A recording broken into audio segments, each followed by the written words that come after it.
Nobel peace prize తీసుకునేటప్పుడు వేదిక మీద ఆయన మాట్లాడతాడు. I accept mister president of America, United states of America, I can accept your Nobel prize for piece on behalf of 20 million Negroes in United States of America.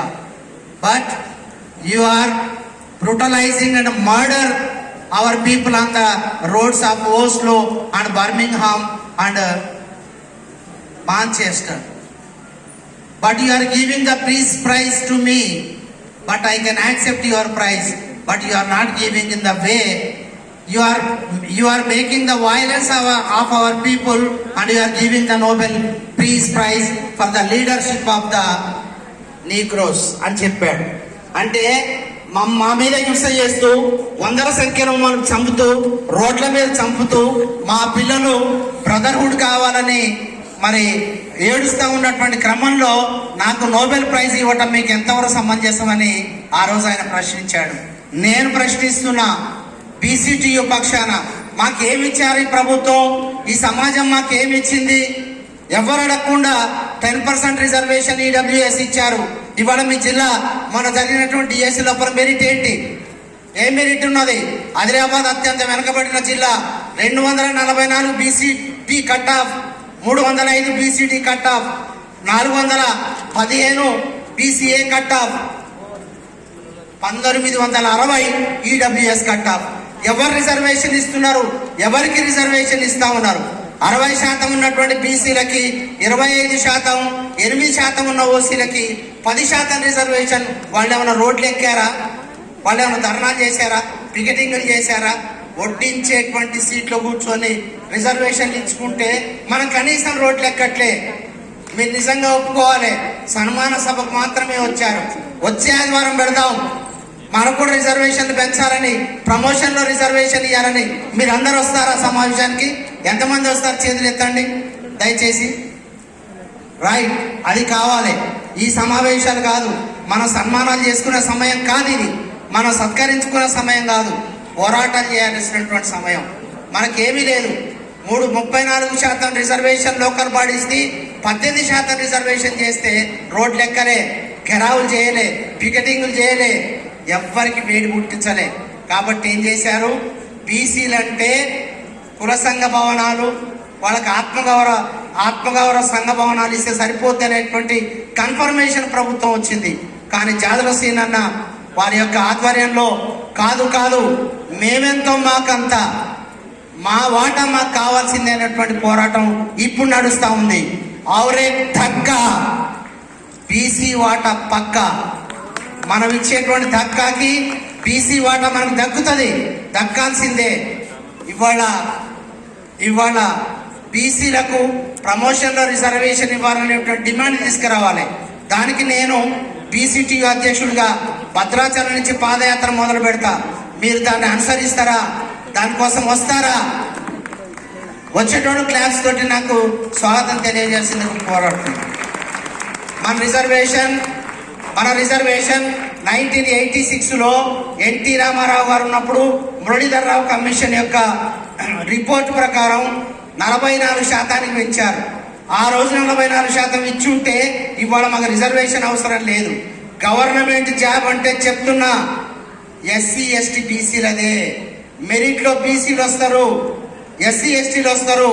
మొత్తము ఇవాళ మన జరిగినటువంటి DSC లోపల 10,060 పోస్టులు ఇస్తే 7,800 పోస్టులు మాత్రమే ఓసీలకు పోయినాయి. మిగతా మొత్తం బీసీలకు, ఎస్సీ ఎస్టీలకు వచ్చినాయి. బీసీల రిజర్వేషన్ 25%, బీసీలకు వచ్చినటువంటి పోస్టులు 43% పోస్టులు వచ్చినాయి. అంటే మన వాటా మనకిస్తే టాలెంట్ ఏందో మనం చూపెడతాం. ఎందుకంటే మనకు వ్యాపారాలు లేవు, ప్రైవేటు లేవు, కార్పొరేట్ వ్యవస్థలు లేవు. చదువుకుంటాం, బిడ్డ చదువుకో, ఉద్యోగం చేయమని చెప్తాం. మన పిల్లవాడికి ఏం చెప్తాం? మంచిగా చదువుకో, ఉద్యోగం తెచ్చుకో, కుటుంబాన్ని పోషించుకో అని చెప్తాం. ఎందుకంటే మనకు రాజకీయాలు లేవు, సర్పంచులు కాము, జిల్లా పరిషత్ చైర్మన్ కాము, ఎమ్మెల్యేలు కాము, ఎమ్మెల్సీలు కాము, ఎంపీలు కాము, ఎవ్వరం కావట్లేదు. నా జిల్లా మహబూబాబాద్లో 643 గ్రామ పంచాయతీలు ఉంటే 21 గ్రామ పంచాయతీలు రిజర్వ్ అయినాయి, 2 జనరల్లో గెలిచిండ్రు, మొత్తం 23 ఉన్నారు. అంటే ఎంతమంది ఉండాలి మనం? అదే జిల్లాలో సగం మంది 60% పాపులేషన్ బీసీలు ఉన్నారు.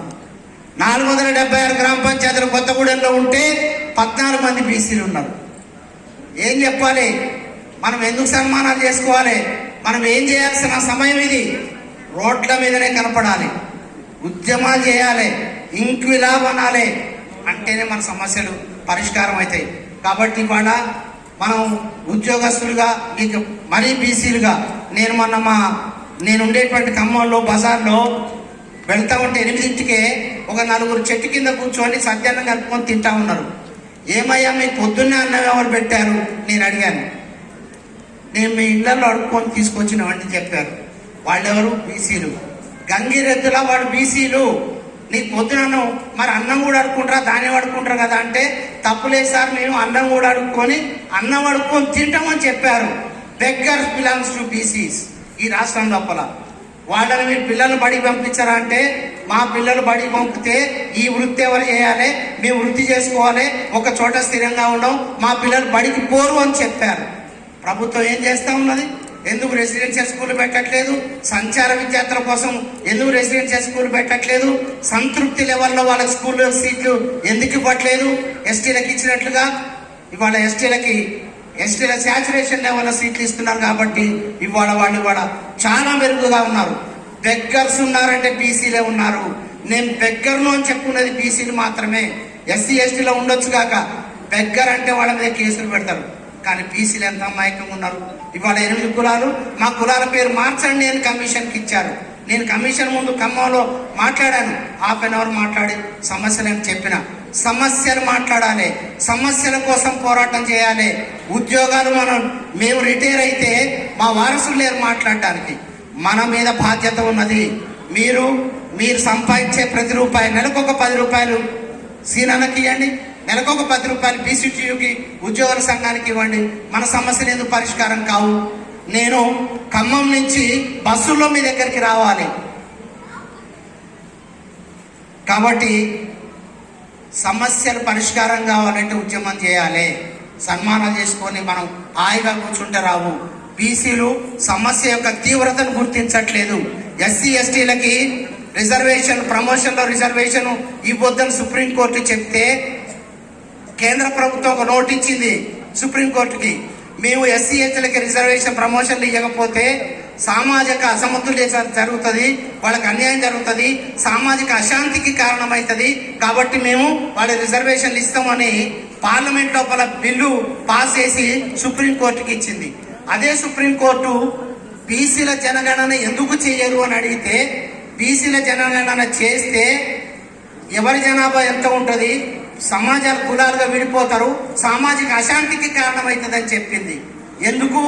మనం అడగం కాబట్టి, మనం పోరాటం చేయం కాబట్టి, మనం నిలదీయం కాబట్టి, నిగ్గదీయం కాబట్టి చెప్పింది ఆ ప్రభుత్వం. మనం నిలదీయగలిగితే మనకంటే పాపులేషన్ ఎవరిది ఎక్కువ ఉన్నది? 8% ఉన్నోడు 10% తీసుకొని హాయిగా కూర్చుంటే 60% ఉన్నటువంటి మన వాళ్ళు మా శాతం మాకు ఇవన్నీ ఎందుకు అడగట్లేదు? మనం అడగట్లేదు కాబట్టి ఇవ్వట్లేదు. కాబట్టి ఉద్యోగులు మన వాళ్ళ పక్కన ఉండాలి. సీనన్నకి నెలకు 10 రూపాయలు మనం ఇద్దాం, నాకు కూడా మీరు చేయండి. ఉద్యోగ సంఘాలు మనం వాళ్ళకి వెనుముక్కగా ఉండాలి. ఇవాళ డిఏలు ఇవ్వలేదు, సంఘం అడిగిందా? ఇవాళ ఎమ్మెల్సీ పోటీ చేస్తామన్నారు నల్గొండలో. నేను ఇవాళ తీసుకున్నా, నల్గొండ నియోజకవర్గంలో 29,720 ఓటర్లు నమోదయ్యారండి. 29,720 ఓటర్లు నమోదయ్యారు. దాని లోపల 16,200 బీసీలు. 8,000 వస్తే గెలుస్తారండి. ఎవరు గెలవాలి చెప్పండి? ఎవరు గెలవాలి? బీసీలు గెలవాలి కదా.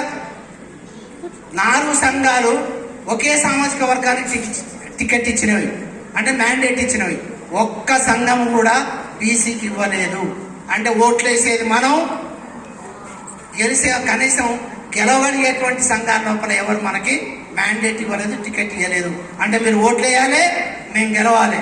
గోరటెంకన పాటలాగా మేము చిందులేస్తాం, మీరు మీ చిట్కేస్తే మేము చిందులేయాలి, మీరు చంపుకోవాలి, మా పిల్లల్ని యాగం చేసుకోవాలని పాట ఉన్నట్టు ఇది ఉన్నది.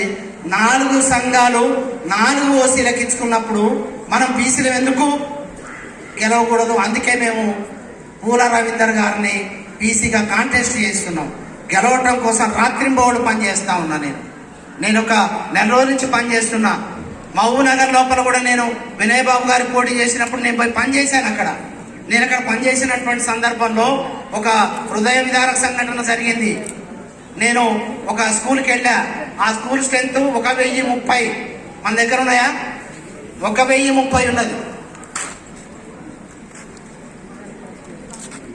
నిజామాబాద్ రూరల్ ఎమ్మెల్యే గౌరవనీయులు భూపతి రెడ్డి సార్ గారిని వేదికపైకి ఆహ్వానిస్తున్నాం.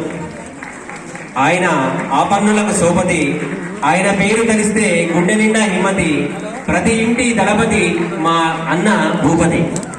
అన్నగారిని వేదికపైకి వేడుకలా తోడుకొని వస్తున్నటువంటి బీసీటీ కార్యవర్గానికి శుభాకాంక్షలు. నాన్న ఓకే తీసుకో సరే రామకృష్ణ ఇచ్చేది. కాబట్టి మనము ప్రభుత్వానికి ప్రాతినిధ్యం చేయాలి. మన సర్వీస్ యొక్క డిమాండ్ నెరవేర్చుకోవాలి. మనకు డిఏ రావాలి. పెండింగ్లో ఉన్నటువంటి బిల్స్ క్లియర్ చేయాలని ఫైనాన్స్ సెక్రటరీ గారిని పలుసార్లు మేము పోయి రిక్వెస్ట్ చేసాం, రిప్రజెంటేషన్ ఇచ్చాం. చాలా తొందరగా క్లియర్ చేస్తూ ఉన్నారు. మనకు రావాల్సిన 4 డిఏ రావాలి. పిఆర్సీ కోసం కూడా రిప్రజెంటేషన్ ఇస్తా ఉన్నాం.